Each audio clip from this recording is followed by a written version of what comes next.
কক্সবাজারের উখিয়া উপজেলার কুতুপালং রোহিঙ্গা আশ্রয় শিবির থেকে রোহিঙ্গা সলিডারিটি অর্গানাইজেশন আরএসুর এক সদস্যকে অপহরণের পর মাথায় গুলি করে হত্যা করা হয়েছে বলে জানিয়েছেন আইনশৃঙ্খলা রক্ষাকারী বাহিনী।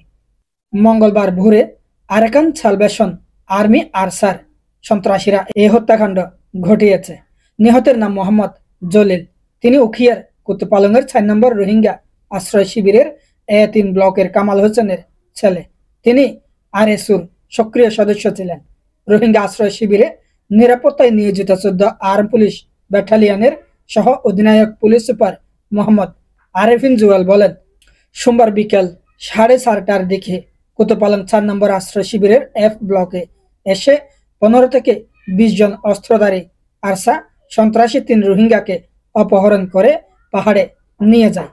তাদের মধ্যে জলিলকে গতকাল ভোর রাতে মাথায় গুলি করে ফুটবল খেলার মাঠে ফেলে রেখে তারা পালিয়ে যায়।